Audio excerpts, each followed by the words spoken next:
নমস্কার বন্ধুরা, বশীকরণ জগতে সবাইকে স্বাগত জানাই। তো অনেক সময় দেখা যায় আপনি কাউকে ভালোবাসেন এবং সেও আপনাকে ভালোবাসে, কিন্তু এই ভালোবাসার কথাটা তার পরিবার জেনে গেছে। এখন সমস্যা হলো আপনার প্রিয় মানুষের পরিবার আপনাকে মেনে নিচ্ছে না। এমনকি আপনাদের এই সম্পর্ক ভেঙে ফেলার জন্য তারা উঠে পড়ে লেগেছে।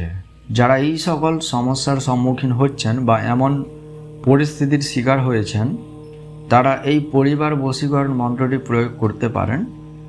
মন্ত্রটা হচ্ছে, আমি ভিডিও স্ক্রিনে মন্ত্রটি দিয়ে দিচ্ছি, মন্ত্রটি ভালো করে দেখবেন।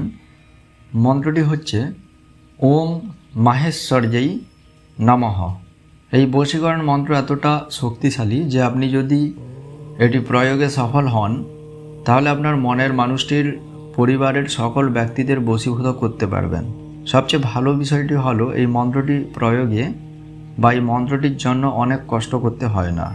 এটা প্রয়োগ করা খুব সহজ এবং এর কোনো খরচা নেই। এই বশীকরণ মন্ত্রটির জন্য আপনাকে যেটা নিতে হবে সেটা হচ্ছে কদম্ব কাঠ লাগবে, অর্থাৎ কদম গাছের কাঠ। যে গাছের ফুলকে আমরা কদম ফুল বলি, কাঁচা কিংবা শুকনো কাঠের যে কোনো একটি নিতে পারেন। কাঠটি লম্বা 4 আঙ্গুল পরিমাণ নেবেন, অর্থাৎ যে ব্যক্তি বশীকরণ করবে সেই ব্যক্তির হাতের 4 আঙ্গুল পরিমাণ সেই কাঠটি হতে হবে। অনেকেই বলতে পারেন গাছের ভেতরের অংশ নেব নাকি ডালের যে কোনো অংশ নিলে চলবে। তো আপনি ডাল কিংবা গাছের যে কোনো অংশ নিতে পারেন। এবার আপনাকে যে কাজটি করতে হবে সেটি বেশ গোপন কাজ। এখন ভিডিওতে যে মন্ত্রটি দেওয়া হয়েছে, এই মন্ত্রটি সেই কাঠের ওপর সহস্রবার পাঠ করবেন, অর্থাৎ 1000 বার পাঠ করবেন।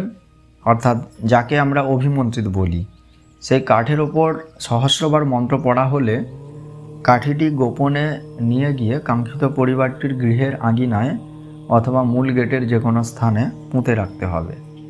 আর অবশ্যই এটি সৎকর্ম নিয়ম অনুযায়ী করতে হবে।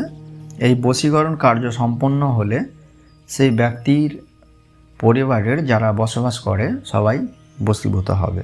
আশা করি আজকের ভিডিওর সম্পূর্ণ অংশ বুঝতে পেরেছেন। সবাই ভালো থাকবেন। ধন্যবাদ।